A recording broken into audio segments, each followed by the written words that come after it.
Good afternoon. So our training today is the relationship between effort and mistakes. So we have two categories we're going to dive into for a few minutes. One, effort for most quality coaches.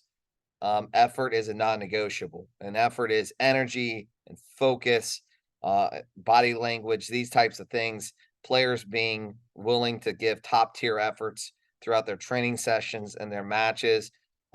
There's no coach that I have ever worked with or had mentor me that wanted to coach effort. It was a non-negotiable. On the other side of the equation, mistakes is not a non-negotiable. Mistakes or failing forward has always been a component of development, but how do mistakes affect effort? Okay. So as we break this down in mistakes, we look at two categories. One are proactive mistakes, mistakes where they're trying to do great things, they're trying to move the game forward, and they're just not quite there yet.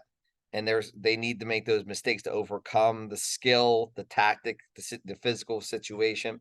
Those are good mistakes, and those are great to coach them through, make those adjustments. But then the other side of the mistakes are unforced errors on simple activities.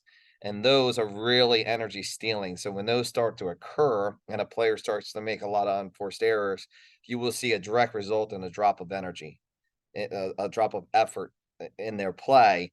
Whereas when they're doing those simple things well and they're achieving the things they feel like they have in their profile, the energy levels go up. So that's where that directly applies. We see that pressure applied by another team, by the sidelines, by the coaching.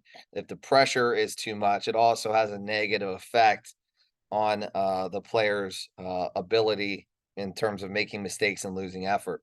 So, what we want to kind of talk about today are those unforced errors and how to maintain lowering those unforced errors so we don't lose effort in the training or lose effort in the match. So youth players really struggle with setting personal goals per session.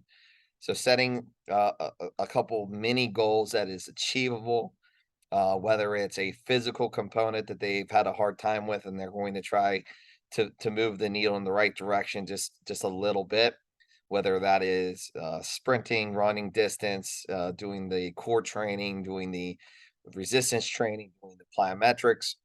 If there's a core move we're doing, and what they need to do is set a mini goal towards something they weren't able to accomplish in prior sessions.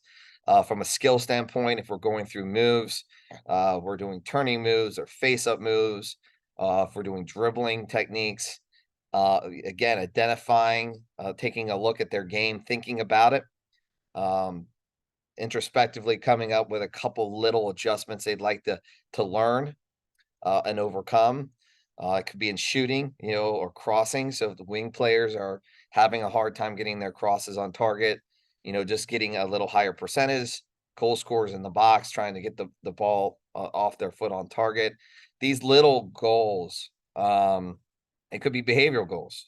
Players struggle with behaving in the context of a larger group, and they want to just try to be a little more focused. These little goals create proactivity. So the kid's not there just reacting during the session or reacting during the game. They're sitting there saying, "Hey, I want to get these things accomplished. There's something I want to do today." And we see that starts to build the confidence and starts to reduce unforced errors. It really has a relationship to reducing unforced errors. The other thing that we look at with unforced errors are what separates a lot of the really higher level players with the mediocre players is doing simple things well. And when I think of doing simple things well, it's about preparing the player to be ready early for any situation, not to be trying to figure things out in a moment or be late and having to improv. The more a player can be prepared before the play occurs, the better he's going to execute simple things well. So we look at body language.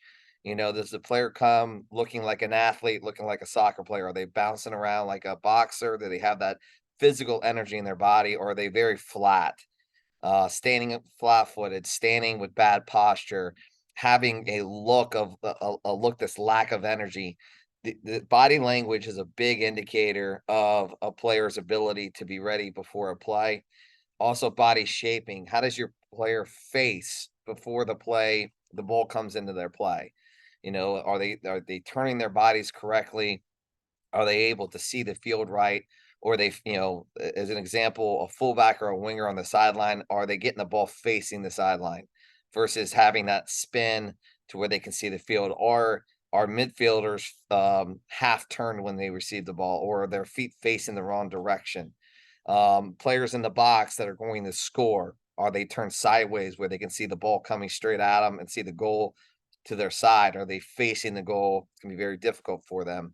The plant foot of the service from the outside. Do we get our plant foot turned? Are we angling our bodies right? So that leads to doing simple things better. We also look at scanning. Do players without the ball look around the field to try to find space and reduce pressure, or they kind of blind to what's around them, and they get caught with very little time to actually manage the situation. So these things are really important. So the word pre, really being ready early is to be on time. For players that are trying to get it done in the moment and they're not ready before the moment, we see that there's usually a tussle. There's usually a lot of effort, fatigues them out, get the third or fourth idea, not the first or second idea they could have had.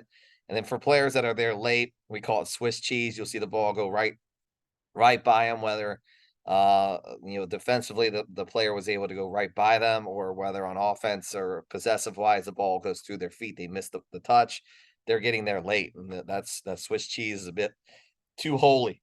Okay, so um, again, as you're driving to the games, or you're talking to your player, in the evening after the match, and you're maybe recapping some of their experiences, do from the sidelines watch the relationship between their effort and those unforced mistakes, and how it starts to um negatively impact that energy and effort that we require for a top tier player. Appreciate the time, guys.